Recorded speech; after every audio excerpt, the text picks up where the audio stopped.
Welcome to big bang. తెలంగాణలో లోక్సభ ఎన్నికలు ముగిసినా నేతల మధ్య మాటల యుద్ధం మాత్రం ఇంకా చల్లారలేదు.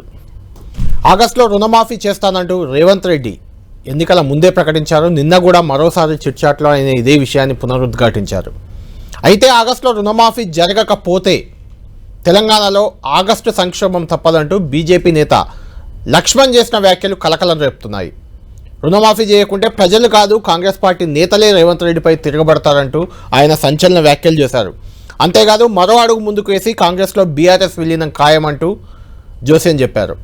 ఇక రేవంత్ రెడ్డి కూడా గతంలో 13-14 లోక్సభ స్థానాలు ఖచ్చితంగా కాంగ్రెస్కు వస్తాయని చెప్పినప్పటికీ కొంత క్రాస్ ఓటింగ్ జరిగిందనే అనుమానాన్ని వ్యక్తం చేశారు. బీఆర్ఎస్ ఓట్ బ్యాంక్ అంతా బీజేపీ వైపు వెళ్ళింది కాబట్టి కనీసం 9 సీట్లు తమకు వస్తాయంటూ ధీమా వ్యక్తం చేశారు. ఒకవేళ అనుకున్నట్టు జరిగితే 13 కూడా రావచ్చంటూ ఆయన చెప్పారు. ఇక బీజేపీ కూడా 12 సీట్లు ఖచ్చితంగా వచ్చి తీరుతాయంటూ బీజేపీ నేత ఈటెల రాజేందర్ స్పష్టం చేశారు. ఇక అటు మాజీ ముఖ్యమంత్రి కేసీఆర్ కూడా తనదైన శైలిలో నిన్న కూడా తనను కలిసిన కొంతమంది నాయకులతో 12-13 సీట్లు బీఆర్ఎస్కే వస్తాయంటూ ఆయన ధీమా వ్యక్తం చేస్తున్నారు. సరే, సీట్లు ఎవరికి ఎన్ని వస్తాయి, ఏం జరుగుతాయి అనేది పక్కన పెడితే నేతల మధ్య మాటల యుద్ధం, ఆ మాటల్లో ఉన్న వాడి వేడి మాత్రం మరింత పెరుగుతూనే ఉంది. నిన్న కొంతమంది కాంగ్రెస్ నేతలు, బీజేపీ నేతలు కూడా రియాక్ట్ అయ్యారు, దీనిపై మాట్లాడారు. మాకు డిబేట్లోకి వెళ్లే ముందు నిన్న నాయకులు ఏమన్నారు మనం ఒకసారి చూద్దాం.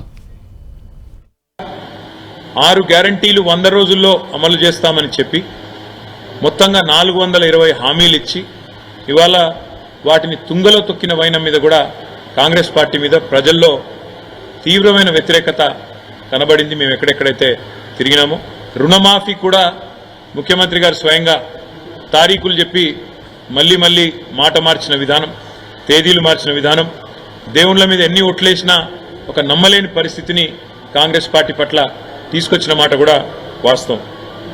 రైతాంగం అంతా ఒకటే అనుకున్నారు, కేసీఆర్ ఉన్నప్పుడే బాగుండే, అందుకే ఈ ఎన్నికల్లో కర్రుగాల్చి వాత పెట్టాలనుకున్నారు, పెడతారని చెప్పి కూడా నేను బలంగా నమ్ముతా ఉన్నాను. అవినీతి పనులు ఏకం కావాలనేటువంటి ఏకైక లక్ష్యంతో వీరు ఒక కూటమికి ఏర్పడ్డారు. ఆ కూటమిలో ఖచ్చితంగా బీఆర్ఎస్ చేయడం లేదా కాంగ్రెస్లో విలీనం కావడం ఖాయమని, అందుకనే మరి ప్రజలు తెలంగాణలో కూడా ఆగస్టులో ఈ రైతు రుణమాఫీ పేరు మీద దేవుళ్ళ మీద ఒట్లు పెట్టి అది కనుక రేవంత్ రెడ్డి దాన్ని అమలు చేయకపోతే ఆగస్టు సంక్షోభం కూడా తప్పదనే విషయాన్ని ఇవాళ ప్రజలు చర్చించుకుంటున్నారు. ఊరంతా ఒకదారైతే ఊసల వెళ్ళింది వేరేదన్నట్టుగా ప్రజలంతా ఒకవైపు ఉంటే ముఖ్యమంత్రి గారి ఆలోచన వేరే వైపు ఉంటే దానికి ఎవరి వాళ్ళ కర్మ వాళ్ళకి ఆర్డర్ తప్పినట్టున్నది. వాళ్ళకి ఖాళీ తప్పి మాట్లాడుతుంది తప్ప ఖాళీడు కాదు. వాళ్ళకి డెస్పిరేషన్లో ఉన్నారు. అంటే నేను గవర్నమెంట్ ఉండగా ఇన్ని కోట్ల రూపాయలు ఖర్చు పెట్టంగా ఇన్ని హామీలు ఇవ్వంగా నాకు కాదని భారతీయ జనతా పార్టీ గిన్ని సీట్లు ఎక్కువ వస్తాయని చెప్పి అనుకుంటారు. రేపటి భవిష్యత్ అతి తక్కువ కాలంలో ప్రజల దృష్టిలో పలచబడ్డ ముఖ్యమంత్రి ఎవరైనా ఉన్నారంటే రేవంత్ రెడ్డి గారు మాత్రమే. కాబట్టి రేవంత్ రెడ్డి గారు నిన్న మాటలే దానికి సజీవ సాక్ష్యం. కాబట్టి దానికి 4వ తారీఖున తెలిసిపోతుంది. రైట్, చూసాం కదా సీఎం రేవంత్ రెడ్డి తీరుపై బీజేపీ బీఆర్ఎస్ నేతలు బగ్గుమంటున్నారు. సాధ్యం కాని హామీలతో ప్రజలను మోసం చేస్తున్నారంటూ వారు విమర్శిస్తున్నారు. ఇక ఆగస్టులో రుణమాఫీ కాకపోతే ఆగస్టు సంక్షోభం, గతంలో నాదెండ్ల భాస్కర్ రావు సందర్భంగా ఎన్టీఆర్ను పదవి నుంచి దింపడం, దీన్ని గుర్తు చేస్తూ బీజేపీ నేతలు మాట్లాడడం ఇప్పుడు కలకలం రేపుతుంది. ఇదే అంశంపై డిబేట్లోకి వెళ్దాం. మనతో జన అవుతున్నారు కాంగ్రెస్ పార్టీ నుంచి ఆ పార్టీ ప్రధాన కార్యదర్శి అద్దంకి దయాకర్ గారు, అదేవిధంగా బీజేపీ నుంచి బీజేపీ ఆర్మూర్ ఎమ్మెల్యే రాకేష్ రెడ్డి గారు స్టూడియోలో ఉన్నారు. మనతో పాటు బీఆర్ఎస్ నేత కృషాంక్ గారు కూడా. ముందు దయాకర్ గారు మీరే చెప్పండి, బీఆర్ఎస్ నేతలు మాట్లాడింది, కేటీఆర్ మాట్లాడింది విన్నారు, బీజేపీ నేతలు మాట్లాడింది విన్నారు. ఆగస్టు సంక్షోభాన్ని ఎదుర్కోవడానికి రెడీ అవుతుందా కాంగ్రెస్ పార్టీ? అది ఒక భ్రమ. కళ్యాణ్ గారు, ఇద్దరు మిత్రులకు కూడా గుడ్ మార్నింగ్. అదొక భ్రమ. భ్రమను పదే ప్రచారం చేయడం అనేది ఇద్దరు కూడా ఒక ఏమంటాము మైండ్ గేమ్ గా మార్చుకున్నారు. కానీ పడనీయండి, భ్రమ పడనీయండి, నష్టమేంది. నాకున్న అంచనా మేరకు అయితే కేంద్రంలోనే బీజేపీ రావట్లేదు.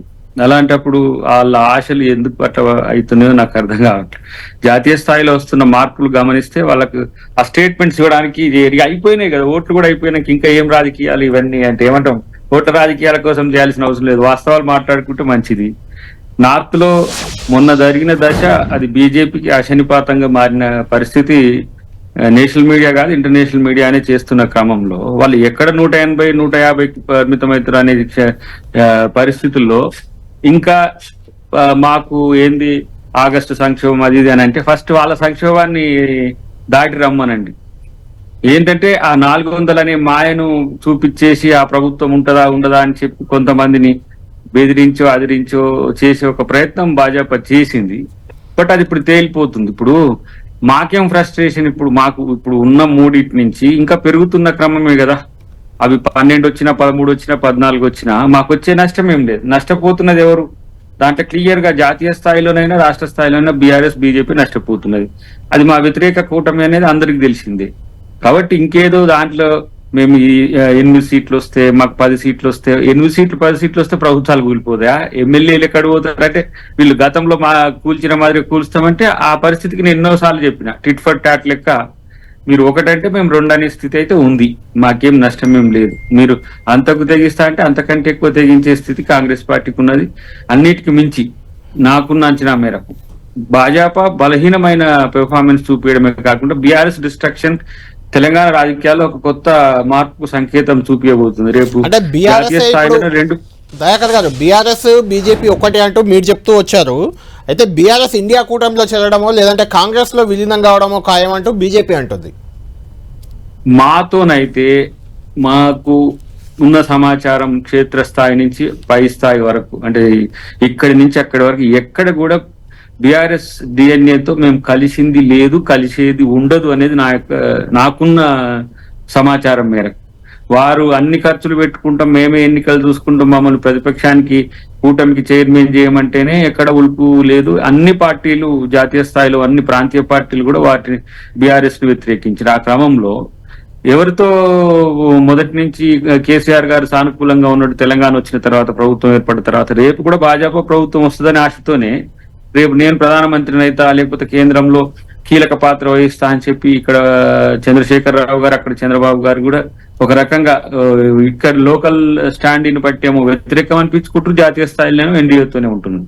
కాబట్టి ఇండియా కూటమితో ఎక్కడ కూడా కేసీఆర్ గారికి కానీ బీఆర్ఎస్ కానీ ఎలాంటి సంబంధం లేదు. అటో ఇటో రమారమి కలిస్తే గెలిస్తే ఇంకెప్పటికైనా ఈ మాటను గుర్తుంచుకోండి, అది బీజేపీ బీఆర్ఎస్ తో కలిసే, బీఆర్ఎస్ బీజేపీతో కలిసే ఎత్తుగడలే ఉంటాయి తప్పితే కాంగ్రెస్ తో రారు. ఎందుకంటే గతంలో విలీనం అని చెప్పి కాంగ్రెస్ పార్టీని విధ్వంసం చేసిన తీరే బీఆర్ఎస్ ను కాంగ్రెస్ పార్టీకి చాలా దూరం పెంచింది. ఆ పరిస్థితులు ఇంకా ఊహ కూడా ఊహించడానికి అవకాశం లేదు. మీ నేత లక్ష్మణ్ గారు చెప్పిన ప్రతి 2 అంశాలు, ఒకటి ఆగస్టు సంక్షోభం, 2 కాంగ్రెస్ లో విలీనం, 2 తప్పే అని అద్దంకి దయాకర్ గారు అంటున్నారు. ఒకటి ఇప్పుడు సోదరుడు చెప్పినట్లు విలీనము అనేది వాళ్ళ 2 పార్టీల నిర్ణయం, బీఆర్ఎస్ కాంగ్రెస్. ఎందుకంటే ఇప్పుడు మా నిజామాబాద్ నియోజకవర్గంలో నేను అక్కడ శాసనసభ్యుడు ఉన్నాను కాబట్టి అక్కడ బహిరంగంగానే కుమ్మక్కయ్యారు. ఆల్రెడీ నేను అంటే ఎన్నికల సర్లే అంతా పోలింగ్ అంతా మొత్తం తిరిగాను నేను, బోధన్ నుంచి పడితే జగిత్యాల దాకా. బహిరంగంగానే చెప్తున్నారు బీఆర్ఎస్ వాళ్ళు, కాంగ్రెస్ కోటేయండి, బీజేపీ గెలవకూడదు అంటే కొన్ని చోట్ల అంటే మొత్తానికి మాక్సిమం బీఆర్ఎస్ వాళ్ళు బహిరంగంగా డైరెక్ట్ ఎక్కడ కదా, డైరెక్ట్ కావాలంటే కూడా మీరు ఇంటెలిజెన్స్ సీఎం గారి దగ్గర ఇంటెలిజెన్స్ ఉంటుంది కాబట్టి స్టేట్ గవర్నమెంట్ దగ్గర శివధర్ రెడ్డి గారిని కూడా అడిగి తీసుకోవచ్చు కంపల్సరీ. అంటే బీఆర్ఎస్ మొత్తం కుమ్మక్కయ్యారు రేవంత్ రెడ్డి గారితో. మరి ఏం కుమ్మక్కయ్యారు వాళ్ళ ఇద్దరు పార్టీల మధ్య మాకు తెలియదు. రెండోది ఇక ఆగస్టు సంక్షోభం అనేది ఒకటి. గౌరవనీయ ముఖ్యమంత్రి గారు మాకు డౌట్ ఎక్కడ వస్తుందంటే హిందూ దేవతలనే ప్రమాణం చేశాడు, ముస్లిం క్రిస్టియన్స్ మీద ప్రమాణం చేయడం అదొక పెద్ద డౌట్ నాకు వ్యక్తిగతంగా. ఎందుకంటే ఆయన వ్యవహార శైలి, ముందు చేసిన విధానాలు అవన్నీ. రెండోది ఇప్పటికైనా ముఖ్యమంత్రి గారు నియమిస్తున్న ఒక శాసనసభ్యుడిగా, ఓకే నువ్వు ఆగస్టు రుణమాఫీ చేయాలనుకున్నప్పుడు అసలు ఏం చేస్తావు? ఈ 35,000 కోట్లు ఎక్కడి నుంచి తెస్తావు? తెలంగాణ ప్రజలను ఎన్నిసార్లు తాకట్టు పెడతావు? ఎంత పర్సెంటేజ్ తాకట్టు పెడతావు? దూరకన్నా ఎక్క తాకట్టు పెడతావా? దూర పెట్టింది మొత్తానికి రాష్ట్రాన్ని పెట్టాడు, నువ్వేం పెడతావు? ఇక చెప్పాలి, నోటికి వచ్చింది మాట్లాడదు. గౌరవనీయమైన ఒక రాజ్యాంగబద్ధమైన పదవులు ఉన్నప్పుడు మాలాంటి వాళ్ళు అంటే మామూలు మనుషులను మాట్లాడకూడదు. ముఖ్యమంత్రి నేను తీసుకొస్తాను, కొమరెల్లి మల్లన్న మీద ఒట్టు, యాదగిరి నరసన్న మీద ఒట్టు, సమ్మక్క సారక్క మీద ఒట్టు, బాసర సరస్సు, ఇదా రాజకీయ నాయకులు మాట్లాడే ఒక రాజ్యాంగబద్ధమైన ఉన్నత పదవుల వ్యక్తి మాట్లాడే మాటలు అవి? చెప్పాలి. ఒక ప్రాజెక్ట్ 35,000 కోట్లు ఇక్కడ నుంచి తీసుకొస్తాను, ఇది తీసుకొస్తాను, వాళ్ళకి మెరిచి చేస్తున్నాను, ట్యాంక్ బండ్ మెరిచి చేస్తున్నాను, చార్మినార్ మెరిచి చేస్తున్నాను, సాకరి రవీంద్ర భారతి మెరిచి చేస్తున్నాను, అసెంబ్లీ కూడా తాకట్టు పెడుతున్నాను, ఇంట్రెస్ట్ రేట్ ఎంత, ఇవన్నీ చెప్పాలి తెలంగాణ ప్రజలకు. ఇప్పుడు ఇది మేల్కొన్న తెలంగాణ, ఎడ్డి తెలంగాణ కాదు, గుడ్డి తెలంగాణ కాదు ముఖ్యమంత్రి గారు. కాబట్టి దాన్ని బట్టి అదొక విషయము. మూడోది ఏంటంటే ఆగస్టు సంక్షోభం అనేది ఆంధ్రప్రదేశ్ కానీ తెలంగాణ కానీ అప్పుడప్పుడు మన నైరుతి ఋతుపవనాలు వచ్చి తాకినట్టు తాకుతున్నాయి అని నాకు తెలిసి రైతు అంటే ప్రజల్లో వచ్చి తిరుగుబాటు గురించి మాట్లాడినట్టారు పెద్దలు లక్ష్మణ్జీ గారు. ఎందుకంటే ఆగస్టులో ఇట్లాంటి ఒక ప్రాసెస్ ఒక ప్రణాళిక లేకుండా అంటే ఇప్పుడు నేను ఒక స్టేట్మెంట్ చూశాను రేవంత్ రెడ్డి గారిది. అంటే ఆయన ఏమంటాడంటే పెద్ద జోక్ అంటే మరి వండరు అది అసలు ఎటువంటి అర్హతతో ముఖ్యమంత్రి అయినో కానీ అతను రిజల్ట్స్ గురించి అడిగితే బీఆర్ఎస్ ఎలక్షన్స్ ఎలా చేసింది దాని మీద మా రిజల్ట్స్ ఆధారపడి ఉండదు అంటాడు. ఎవడన్నా రైతు దగ్గరికి వెళ్తారే బాబు పసుపు ఎన్ని క్వింటాల్లో వస్తుందిరా నీ తోటలో అంటే నువ్వు చెప్పాలి, పక్కోడికి ఎన్ని వస్తుంది అప్పుడు చెప్తా అంటే ఏంటండి ఇది? అది ఒక నాయకత్వ లక్షణాలు ఉన్న మాట్లాడేది రాకేష్ రెడ్డి గారు నువ్వేం చేసినావు చెప్పు. అదే చెప్తున్నా, మీరు చెప్పిన దానికి రివర్స్ లో రేవంత్ రెడ్డి గారు మాట్లాడారు. ఏంటంటే బీఆర్ఎస్ ఎలక్షన్ ఎలా చేసిందని బట్టి రిజల్ట్స్ అది కాదండి. ఒక నాయకుడి లక్షణాలు ఎట్లుండాలంటే నువ్వేం చేసావు, నువ్వెట్ ఎలక్షన్ లో పోరాడావు, ప్రజల మనల్ని ఎట్లా పొందావు, ఎంతవరకు ఎక్స్పెక్ట్ అవుతావు. ఈరోజు రాష్ట్ర నాయకుడు నువ్వు ఒక ముఖ్యమంత్రి స్థాయిలో ఉన్నావు, పిసిసి ప్రెసిడెంట్, మీరు అంత పెద్ద ఉన్నత హోదాలు ఉన్నారు. మీరు మాట్లాడే మాటలు మళ్ళీ ఎప్పుడో పాత రేవంత్ రెడ్డి లాగా ఉంటే ఎట్లా? మీరు చెప్పాల్సింది మీరు ఎట్లా పోరాడారు. 17 స్థానాలలో మీకు ఎన్ని వస్తాయి, 1, 2 అటు ఇటు కావచ్చు, పెద్ద పర్లేదు. రాజకీయాలలో ఎవరేం ఆ బాక్స్లలో ఎవడైనా చూడడు, ఎవడెళ్ళి చూస్తాడండి. ఏదో ఒకటి 7 అంటాడు, ఒకటి 9 అంటాడు, ఒకటి 5 అంటాడు. పెట్టెలు ఇప్పిన తర్వాత అన్ని అర్థమవుతుంది. అది విషయం. నేను అనేది మాట్లాడే మాటలేంటి. బీఆర్ఎస్ ఎట్లా ఎలక్షన్ ఇస్తే నీకేం సంబంధం రేవంత్ రెడ్డి గారు? మీరేం చేశారు నాయకుడుగా అది చెప్పండి. ఒకటి ఇవన్నీ ఏంటంటే రైతులు తిరగబడతారు, తెలంగాణ ప్రజలు తిరగబడ్డప్పుడు ఆగస్టు సంక్షోభం వస్తే నా ఉద్దేశంతో అన్నాడు తప్ప ఇంకా వేరే ఉద్దేశం కాదు. ఈ గవర్నమెంట్ 5 సంవత్సరాలు నిండుగా చల్లగా ఉండాలని కోరుకుంటున్నాను. ఎమ్మెల్యేలకు గౌరవం ఇచ్చి తెలంగాణ ప్రజలందరినీ సమానంగా చూసే నాయకత్వం మారాలనుకుంటున్నాను. ఇప్పుడు అయిపోయింది ఎలక్షన్, సోదరుడు అన్నట్లు ఎన్నికలు అయిపోయినాయి, ఇంకేమున్నదిగా. అనుకున్నాము, ఏం తిట్టుకున్నాము అయిపోయిందిగా. ప్రజలు ఆల్రెడీ ఆ బాక్స్లలో వేసేశారు వాళ్ళ నిర్ణయాన్ని. ఇప్పుడన్నా ప్రజలకు సంబంధించిన నిర్ణయాలు, రేషన్ కార్డ్స్, అసలు ఇప్పటికీ సిగ్గు చేయడం నిర్ణయం ఏంటంటే ముందు ఫస్ట్ ఇమీడియట్లీ ఆర్టిఫిషియల్ ఇంటెలిజెన్స్ ఉపయోగించండి. విత్ ఇన్ 1 వీక్ లో మొత్తం రేషన్ కార్డ్స్ ఇష్యూ చేయండి. ఇప్పుడు ముఖ్యమంత్రి గారు నేను అన్నారు చాలా సంతోషం, పరిపాలన మీద దృష్టి పెడదామని, అఖిలపక్షమని కూర్చున్నాను. ఇప్పుడు ముఖ్యమంత్రి అయిన మాత్రం మేధావి ఏం కాదు కదండి. మేధావులు అద్దంకి దయంకర్ గారు ఉంటారు, కృష్ణాంకి అంటుంటారు, రాకేష్ అంటారు. ఆయనకన్నా తెలివైన ఉంటాం. మాకు సరైన సమయం రాకపోవచ్చు, మేము పదవులు పోకపోవచ్చు. మాకన్నా రిక్షా దొక్కే వాళ్ళు, ఆటో రిక్షా నడిపే వాళ్ళు కూడా మాకన్నా తెలివి ఉంది. ఓలా టాక్సీ నడిపే పీజీ స్టూడెంట్ ఉన్నారు, మాకన్నా తెలివి ఉంది. వాళ్ళ అదృష్టం అక్కడి వరకు ఉంది. నేనేమంటున్నాను, ముఖ్యమంత్రి గారు నీకే ప్రపంచం అంతా తెలిసినట్టు ప్రవర్తించకు. రాష్ట్రం సంక్షోభంలో చిక్కుకుపోయింది 10 సంవత్సరాల ఆ పరిపాలనలో, ఆ దుర్మార్గమైన పరిపాలనలో. ఇప్పుడు దయచేసి నేను ఒక్కడే చెప్తున్నానండి, నేను గమనించిన శాసనసభ్యుడిగా ముఖ్యమంత్రికి చెప్తున్నాను, ఎలక్షన్లు అయిపోయినాయి, పెట్టెలో ఉంది. ఆగస్టు సంక్షోభం వస్తుందా రాదా అది కాలం నిర్ణయిస్తుంది, పక్కన పెడదాం. మూడోది ఒకటి ఇప్పుడు రాష్ట్రం మీద పరిపాలన మీరు మొదలు పెట్టాల్సింది 3 అండి. ఇమ్మీడియట్లీ పేదలకు రేషన్ కార్డ్స్ ఇచ్చేయండి. 10 సంవత్సరాల నుంచి రేషన్ కార్డు లేదు. మీరు నేను ఒక ముఖ్యమంత్రి గారు ఒక మంచి నిర్ణయం చెప్పారు, అంటే అది ఇంప్లిమెంట్ చేస్తారా లేదా అని. ఆరోగ్యశ్రీ కార్డుకు దానికి విడిగా చేస్తాం, ఇది మంచి నిర్ణయం. ఎందుకంటే ఈ ఆరోగ్యశ్రీ చేసిన ఉన్నోళ్ళు కూడా కార్డు కావాలంటున్నారు. హెల్త్ కార్డ్స్ సెపరేట్గా ఇచ్చేయండి. 4 కోట్ల మందికి ఇస్తారా, 60 తెలంగాణ ప్రజలకు అందరికి ఇస్తారా, అది మంచి నిర్ణయం. ఈ రేషన్ కార్డ్స్ ఏమవుతుందంటే పేదోళ్ళకి 10 సంవత్సరాలండి అసలు కిలో బియ్యం రావట్లేదు. ఆ రేషన్ కార్డ్స్ కొత్త రేషన్ కార్డ్స్ ఇష్యూ చేయక ఊళ్ళో ఒక్కొక్కటి 10 కోట్లు వస్తున్నట్టుకి రేషన్ కార్డు వస్తున్నది, రేషన్ కార్డులో కూడా తీసుకుంటూ అమ్ముకుంటున్నాడు ఆ బియ్యం. రెండోది పెన్షన్లు కూడా రేషన్ కార్డుకి లింక్ చేశారు. దానివల్ల ఏమైతుంది, ఆ 10 ఎకరాలు 20 ఎకరాలు మంచి 50 లక్షలకు ఎకరం ఉన్నోడేమో పెన్షన్లు తీసుకుంటున్నాడు, తినడానికి తిండి లేనోడు, పడుకోవడానికి గూడు లేనోడేమో ఆ పెన్షన్ అర్హుడు అవుతలేడు. ఇవన్నీ ప్రధాన సమస్యలు ఉన్నాయి. ఇప్పుడు యువ ముఖ్యమంత్రి మాలాంటి సహచర సహోదరుడే కాబట్టి మంచి దయాంకర్ లాంటి కావచ్చు, ఇంకా వేరే వాళ్ళంటి కావచ్చు, అందరం కూర్చుందాం. ఎందుకు కదా పేదోడికి కనెక్ట్ అవుదాం. దరిద్రం పట్టుకుని తెలంగాణకు. కృష్ణ గారు ఇక్కడ పాయింట్ ఏంటంటే రాకేష్ రెడ్డి గారు చెప్తున్నారు, నిజామాబాద్ లో బీఆర్ఎస్ చేతులు ఎత్తేసింది, బీజేపీకి సపోర్ట్ చేసింది, ఓటేయమని ఓపెన్ గా చేసిందని చెప్తున్నారు. నిన్న బీజేపీ వారు చెప్తున్నారు కాంగ్రెస్ కి. రాకేష్ రెడ్డి గారు కాంగ్రెస్ కి బీఆర్ఎస్ సపోర్ట్ చేసిందని క్లియర్ గా చెప్పారు. నిన్న రేవంత్ రెడ్డి గారు కూడా చిట్చాట్ లో బీఆర్ఎస్ చేతులు ఎత్తేసింది, బీజేపీకి సపోర్ట్ చేసిందని చెప్పారు. అసలు మీరు నిజంగా చేతులు ఎత్తేస్తారా? మీకు ఎన్ని సీట్లు రాబోతున్నాయి? అసలు ఏంటి మీ వాతావరణం ఎట్లా కనిపిస్తుంది మీకు? ఎలక్షన్ తర్వాత ఏమనిపిస్తుంది? ఒక మెదక్ తప్ప ఎక్కడైనా హోప్స్ ఉన్నాయా? ఇంకా చూడండి, ఎలక్షన్స్ అయిపోయినాయి. ఎలక్షన్స్ అయిపోయిన తర్వాత కూడా ఇవాళ ఇరువురు, ఇటు కాంగ్రెస్ అయినా బీజేపీ అయినా, ఇటు కేసీఆర్ గారిని బీఆర్ఎస్ ఇదే అంటున్నారు అంటేనే మీరు మా రెలవెన్స్ గమనించండి. ఇంకా 2 పార్టీలు కూడా బీఆర్ఎస్ గురించే మాట్లాడుతున్నారు, బీఆర్ఎస్ అజెండా అని అంటే వాళ్ళు మర్చిపోతున్నారు. వాళ్ళు అంటున్న మాట ఏంటంటే బీఆర్ఎస్ వాళ్ళకి అడ్డం పడలేదు కదా సార్. మీరు ఇద్దరు అంటున్న మాట ఒకటే. నన్ను మాట్లాడివ్వండి దయచేసి. చెప్పండి. ఇప్పుడు విశ్వగురువు వచ్చి ప్రపంచ బ్యాంకులో ఎంత డబ్బు తీసుకున్నారో ఎంత అప్పేసుకున్నారో ఆ అజెండా మాట్లాడలేదు. ఏమేమి హామీలు ఇచ్చారో అవి ఏం మాట్లాడలేదు. మంచిగా వాళ్ళకు ఒకటి ఏం దొరికింది, ఇక్కడ కాంగ్రెస్ వాళ్ళు రేవంత్ రెడ్డి గారు అదేదో ఒక వీడియో తీసిర్రు అమిత్ షా గారిది అని అనగానే ఖతం, మొత్తం అజెండా అంతా రిజర్వేషన్ ఉంటుందా, రిజర్వేషన్ ఉండదా, ఇదే ముస్లిం రిజర్వేషన్, హిందూ ముస్లిం కావాల్సింది గదే అజెండా. ఇవన్నీ కూడా ఇప్పుడు ఇన్ని మాటలన్నీ వాళ్ళ మాట్లాడిరుగా ఎలక్షన్ అయిపోయిన తర్వాత, ఇవన్నీ ఎక్కడన్నా మాట్లాడిరా చెప్పండి. వచ్చే దినాన్ని అన్నారు, ఎన్నో చెప్పారు. ఇక మా రెలవెన్స్ ఒకటి చెప్తా మీకు. స్టార్టింగ్లో ఏది పార్లమెంటు నోటిఫికేషన్ వస్తున్న క్రమంలో ఫస్ట్ సభలో కాంగ్రెస్ ముఖ్యమంత్రి గారు రేవంత్ రెడ్డి గారు ఏమని చెప్పారు, రెఫరెండం, ఇది నా పాలనకు రెఫరెండం అని. ఆ తర్వాత మీకు ఎక్కడ సభలో కూడా వినబడలేదు. నంబర్ 1.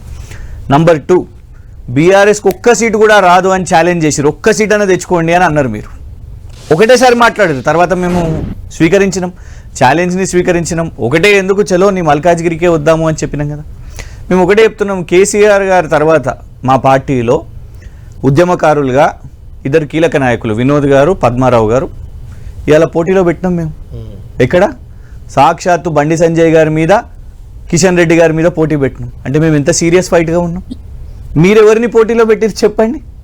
కాంగ్రెస్ నుంచి ఎవరు పోటీలో ఉన్నారు?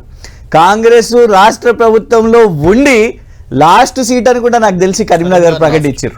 అభ్యర్థి లేని పరిస్థితా, లేకుంటే అభ్యర్థి పెట్టొద్దని అనుకున్న పరిస్థితా? పోనీ సికింద్రాబాద్లో ఏం చేసిర్రు మీరు? ఎవరిని తీసుకున్నారు మీరు? లేదు మల్కాజ్గిరి, చేవెళ్ళ మా దగ్గర నుంచే కదా తీసుకున్నది. అంటే కాంగ్రెస్ రాష్ట్ర ప్రభుత్వంలో ఉండి రేవంత్ రెడ్డి గారు సిట్టింగ్ సీటు మల్కాజ్గిరి పార్లమెంటు సభ్యులు కదా.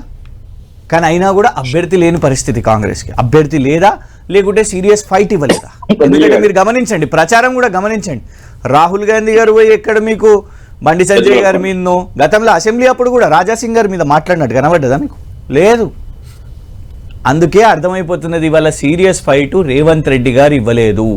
రేవంత్ రెడ్డి గారు ఇవ్వలేదు, భారతీయ జనతా పార్టీ మీద పోరాటం చేయలేదు. కాబట్టి ఇవాళ వాళ్ళు చేతులు ఎత్తేసిన పరిస్థితి. అందుకే సీట్లు కూడా మీరు గమనించండి, అందరూ మాట్లాడుకుంటున్నారు 3 ఎన్నో వచ్చేటట్టు ఉన్నాయి కాంగ్రెస్ పార్టీకి అని చెప్పిన పరిస్థితి. మాకు పూర్తి కాన్ఫిడెన్స్ ఉండండి. మీరు ఎంత బీఆర్ఎస్ని పొల్లు కేసీఆర్ గారిని తిట్టిరు, ఏమన్నారు, బోటీలు అది పేగులు తీసుకొని మెడలేసుకొని తిరుగుతా అని మాట్లాడిన పరిస్థితి. ఈ అన్ని తిట్లు కూడా అందరు చూసారు. మేము పోరుబాట పట్టినాం, బస్సు యాత్ర చేసినాం. మేము మాట్లాడింది రైతుల అంశాలు మాట్లాడినాం. కరెంటు గురించి మాట్లాడితే కేసులు వేస్తామని అంటారు. రైతుల గురించి, రైతుల ధాన్యము కుప్పలు కొనుగోలు చేయండి అక్కడ రోడ్డు మీద ఉన్నాయనంటే దాని గురించి మాట్లాడిన పరిస్థితి లేదు. రైతుల దగ్గర పోయిన పరిస్థితి కూడా లేదు రేవంత్ రెడ్డి గారి దగ్గరికి. సో ఇవాళ చాలా స్పష్టంగా ఫలితాలు చాలా క్లియర్గా కనబడుతున్నాయి. మేము అనేది ఏంటంటే హామీలు, బొచ్చడు హామీలు ఇచ్చారు. ఆ గ్యారంటీలు పక్కన పెడితే అవి అయితే లేవు. ఆ గ్యారంటీలు ఆగస్టు 15 అని డెడ్ లైన్ ఇచ్చారు. ఉన్న దేవుళ్ళందరి పేర్లు తీసుకొని దేవుళ్ళ మీద ఒట్లేసిన పరిస్థితి. ఎందుకంటే ఆయన చెప్తే నమ్ముతలేరు కదా. ఇవాళ రేవంత్ రెడ్డి గారి పరిస్థితి ఏంటంటే, రేవంత్ రెడ్డి గారు చెప్పిన పోనీ రాహుల్ గాంధీ పేరు చెప్పినా కూడా రాహుల్ గాంధీ గారిని కూడా నమ్మేటట్లేదు. ఎందుకు? రాహుల్ గాంధీ గారు ఏమని చెప్పారు, గ్యారంటీలను చట్టం చేస్తాము మొదటి క్యాబినెట్లోనే. అయిందా అండి? చట్టం అయిందా? అటు రోహిత్ వేముల అది చట్టం కాదు, ఇటు గ్యారంటీలు అది కూడా చట్టం కాదు. అందుకే వాళ్ళు కాడెత్తేసారు. రేవంత్ రెడ్డి గారు చెప్పినా నమ్మేటట్లేరు, రాహుల్ గాంధీ గారు చెప్పినా నమ్మేటట్లేరు. కాబట్టే పెద్దమ్మ తల్లిని వదలలేదు, యాదగిరిగుట్ట లక్ష్మీనరసింహస్వామి గారిని వదలలేదు. ఏ పేరైనా తీసుకోండి, అన్ని గుళ్ళ పేర్లు చెప్పిన పరిస్థితి.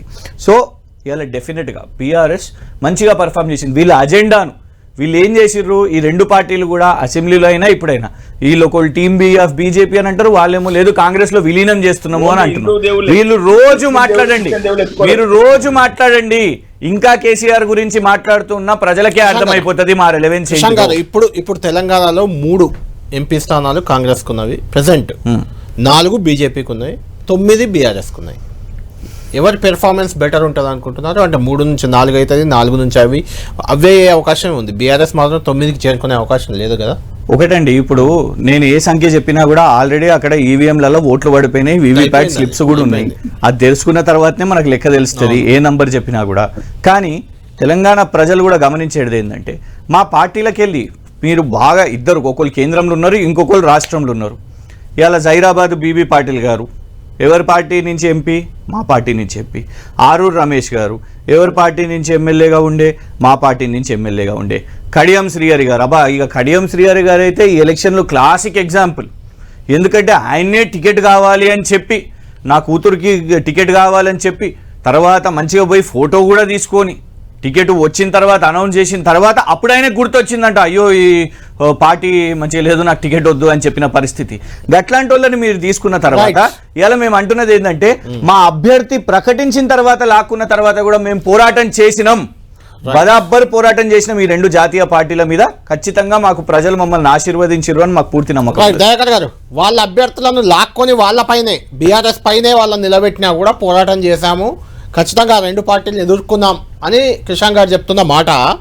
మీరు 13, 14 అని చెప్పిన రేవంత్ రెడ్డి గారు ఇప్పుడు 9కి వచ్చారు. రెఫరెండం అంటే తగ్గిపోయిందా రెఫరెండం అని కూడా చెప్పారు. రెఫరెండం అంటే ఏంటి? అనుకున్న ఫలితం రాకపోతే నేను తిరస్కరించినట్టు దిగిపోవాలి ప్రభుత్వం. దిగిపోతుందా మరి తగ్గితే? అయితే ఇది ఎట్లా ఉందంటే రాజకీయంగా ఏమంటాం, కరెక్ట్ గా పదం చెప్పాలంటే తానాడలేక మధ్యలో ఓడినట్టుగా ఇలా అసలు గెలిచేది ఓడేది ఇంకా తెలియక ముందే ప్రతిసారి రేవంత్ రెడ్డి గారు దిగిపోతారా, రేవంత్ రెడ్డి గారు రాజీనామా చేస్తారా, రేవంత్ రెడ్డి గారి ప్రభుత్వం ఉండదా అనే చర్చకు ఎందుకు వస్తున్నారు అంటే ఏంది, ఒక రకంగా ఎప్పటికీ దిగిపోయే పరిస్థితి లేదు కాబట్టి ఆ ఛాలెంజ్ ని ముందుకు తెస్తుందా అనేది ఒక చర్చ. సోదరుడు క్రిషాంక్ మాట్లాడినా, పెద్దోడు రాకేష్ అన్న మాట్లాడినా కూడా మీరు పార్టీల వాయిస్లను కరెక్ట్ గా బలంగా వినిపిస్తున్నారు, ఖచ్చితంగా చెప్పొచ్చు. కానీ పరిస్థితిని అబద్ధాల వైపు ఎందుకు నెడుతున్నారు? ఆగస్టు సంక్షోభం అని ప్రిడిక్ట్ చేస్తాడు లక్ష్మణ్ గారు. ఆగస్టు సంక్షోభం కాదు, ఆయన ముందు నుంచి ఏమంటుండు, ఈ ప్రభుత్వం కొసెల్లేదా అంటుడు.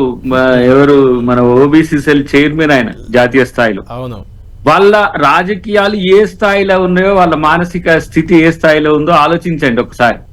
అంటే మేము ఈ ప్రభుత్వాన్ని ఉంచము అని చెప్పకనే చెప్తున్నట్టుగా మనకు కనపడుతున్నప్పుడు కానీ నేను చెప్పిన నిర్మల్ సభలో కూడా మీరు చేసేది ఏం లేదు, దాంట్లో అయ్యేది ఏం లేదు, పోయేది ఏం లేదు అని కూడా సీరియస్ గానే చెప్పిన.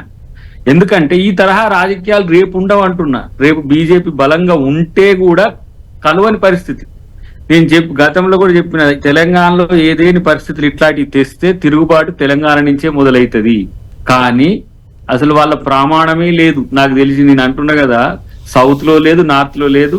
ఇప్పుడు వాళ్ళు మొత్తం ఎక్కడ ఇంటర్వ్యూలు ఇస్తుండు మోడీ, మరి మీకు ఇచ్చిండో 10 టీవీకి లేదో కానీ ఇంటర్లింక్డ్ ఇస్తున్నాడు తెలుగు ఛానల్స్ కు, ఏదైతే TV9 కు ఒక టీవీతో కలిసి వాళ్ళ భారత్ వర్ష అని NDTVకి NTVకి ఇట్లా కలిపి. ఏ రోజు ఇంతకు ముందు మోడీ గారు అట్లా ఇవ్వలేదు. కేసీఆర్ గారేమో చివర్లో లేచింది.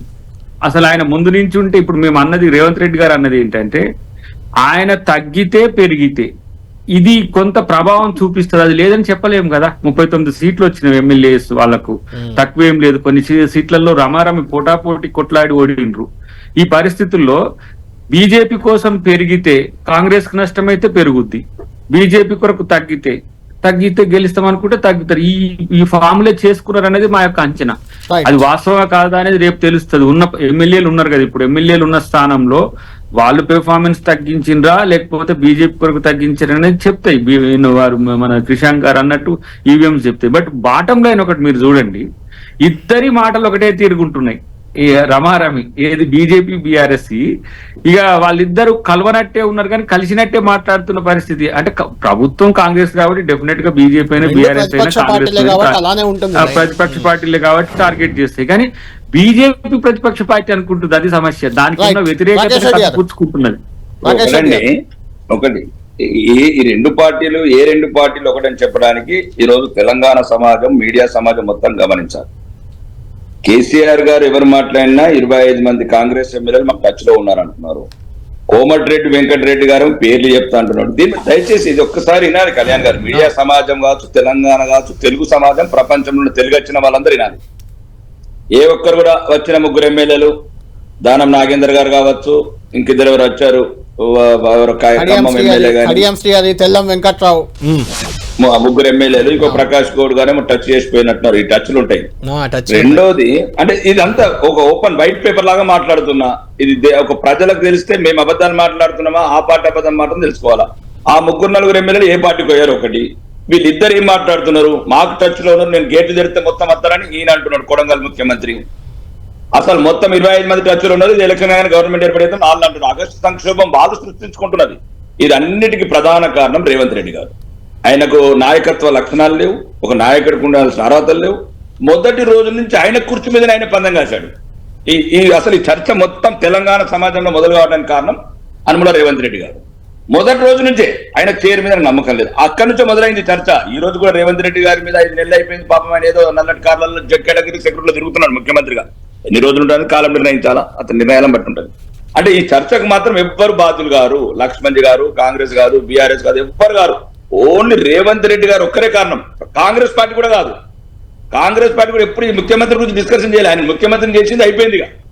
ఈయన ప్రతిరోజు నన్ను టచ్ చేయండి, నన్ను టచ్ చేస్తే మానవ బాంబును అవుతా, నన్ను టచ్ చేస్తే పేగులు మేగులు వేసుకుంటా, ఇట్లాంటి పదాలు వాడి అసలు ఇప్పుడు పెద్ద జోక్ ఏంటంటే ఈ చర్చకు తెర తీసింది, తెర లేపింది మొత్తం రేవంత్ రెడ్డి గారండి. కాబట్టి దయచేసి ఆయన కంపల్సరీ ఇన్ఫర్మేషన్ ఉంది. Is honourable chief minister post ఉన్నాడు కాబట్టి ఏదో ఇన్ఫర్మేషన్ ఉంది ఆయనకు. నేను 3 నాళ్ళ ముచ్చటని నేను ఇక అది వాళ్ళ నిర్ణయించుకోవాలి. కానీ ఎప్పటికి కూడా దయచేసి చెప్తున్నా, ఒక్క నిమిషం చెప్పండి. బీఆర్ఎస్ కాంగ్రెస్ ఒకటే. మీరు ఒక్కరన్నా చూడండి, నా నియోజకవర్గంలో చెబుతున్నా సుమారు 2000 మంది పార్టీ మారి, స్థానిక సంస్థలు, కార్పొరేటర్లు కావచ్చు, సర్పంచులు కావచ్చు, అందరికందరూ మళ్ళీ అదే పుష్కరాలు, గోదావరి పుష్కరాలు, మళ్ళీ అదే పార్టీ, కాంగ్రెస్ పార్టీ నుంచి జాయిన్. అడగండి మీరు వెళ్ళి. ఇప్పుడు నేను అనేది నేను మాట్లాడింది ఏ మాట కూడా ఒక్కటి కూడా 1% కూడా తేడా ఉంటే శివధర్ రెడ్డి గారికి చెప్పండి, ఇంటెలిజెన్స్ నేను చెప్పిన తప్పైతే. రైట్ కృష్ణ గారు, ఫైనల్గా చెప్పండి, ఆ జూన్ 4 తర్వాత వచ్చే రిజల్ట్ని బేస్ చేసుకొని రాష్ట్రంలో రాజకీయ పరిణామాలు ఏమైనా మారుతాయా, లేకుంటే రుణమాఫీ జరగకపోతే ఆగస్టు సంక్షోభం ఖాయమేనా? అంటే ఒకటండి, ఎందుకు 4 నెలల్లోనే కాంగ్రెస్ మీద ఇంత వ్యతిరేకత వచ్చింది అని అంటే, నిజంగా కూడా ప్రజలు మాకు అది చెప్తున్నారు డైరెక్ట్గా. నువ్వు పెద్ద పెద్ద హామీలు ఇచ్చి గింత జల్దీ యూటర్న్ తీసుకుంటే కనీసం అయ్యో 2-3 నువ్వు వచ్చిన డే 1 నుంచే కారణాలు సాకులు చూపెట్టబట్టే ఎట్లా తప్పించుకోవాలి అని ఒక్కొక్క హామీ ఇచ్చి నువ్వు ఆఖరికి పిల్లల్ని కూడా ₹1 ఎగ్జామ్ ఫీజు తీసుకోనని నీ మేనిఫెస్టోలో పెట్టినవు. కానీ దాని తర్వాత ₹1000 ₹1200 నువ్వు వసూలు చేస్తున్నావు. నంబర్ నువ్వు డేట్లు చెప్పినావు, డిసెంబర్ 9న ఇది చేస్తా, రైతు భరోసా వస్తుంది, డిసెంబర్ 10న 2 లక్షల రుణమాఫీ, ఇలా ఆగస్టు 15 అంటావు. రేపు ఏ సంవత్సరం ఆగస్టు 15 కూడా ఎవరికి తెలియని పరిస్థితి. ఇంకొకటి, ఇవాళ నువ్వు బీజేపీ అని ఇంత అంటున్నావు. నేను డేట్తో సహా చెప్తున్నానండి, 4 మార్చ్ అంటే ఎప్పుడు మనకి ఏప్రిల్లో నోటిఫికేషన్ వచ్చింది కదా, ఇవన్నీ షెడ్యూల్, ఎలక్షన్ షెడ్యూల్ వచ్చింది. నువ్వు 4 మార్చున మోదీజీ బడే బాయ్ హే, గుజరాత్ మోడల్ కావాలి అని చెప్తే నేను ఎక్కడ నమ్ముతారు చెప్పండి? కాంగ్రెస్ పార్టీ రాహుల్ గాంధీ గారు, అదానీనేమో నిన్న రాహుల్ గాంధీ గారు వీడియో పెట్టారు అదానీ ఎయిర్పోర్ట్ల గురించి. ఈయననేమో అదానీతో వ్యాపారం చేస్తాడు, ములాఖాత్ చేస్తాడు, మంచి ఆయనతో స్నేహబంధం, ఎలక్షన్ ఫండింగ్ చేయించుకుంటాడు. ఎక్కడ నమ్ముతారు చెప్పండి? నువ్వు ఆ పోరాటం చేస్తున్నది భారతీయ జనతా పార్టీ మీద. కానీ అదే కేసీఆర్ గారు మహబూబ్ నగర్కి వెళ్ళినప్పుడు మేము టైం వేస్ట్ చేయలేదు, కాంగ్రెస్ గురించి మాట్లాడలేదు, బీజేపీ మీదే నరేంద్ర మోదీ గారి గురించే మాట్లాడినాం. కనబడలేదా మీకు అది? ఎక్కడ భారతీయ జనతా పార్టీని ఓడగొట్టాలి కాబట్టి బలమైన అభ్యర్థి అని అనిపించిన దగ్గర ఖచ్చితంగా కేసీఆర్ గారు అక్కడనే మాట్లాడారు. మీరు చూడండి, ఏ కాన్స్టిట్యున్సీలో ఎవరిని మాకు ఐడెంటిఫై చేసుకున్నాం, ఎక్కడ మాట్లాడాలనో, ఎవరిని దెబ్బతీయాలనో అని. పోయి అక్కడ మేము డీకే అరుణ గారి గురించి ఒక్క మాట మాట్లాడకుండా ఉన్నామా? బీజేపీ గురించి ఒక్క మాట మాట్లాడకుండా ఉన్నామా? ఖచ్చితంగా నరేంద్ర మోదీ గారు పాలమూరు రంగారెడ్డి ప్రాజెక్టు జాతీయ హోదా ఇవ్వలేదని మాట్లాడినాం మేము. అది రేవంత్ రెడ్డి గారు మాట్లాడలేదు కదా, మీరు పోటీ చేయలేదు కదా. కరీంనగర్ లో బండి సంజయ్ గారి మీద డమ్మీ క్యాండిడేట్ లో పెట్టారు.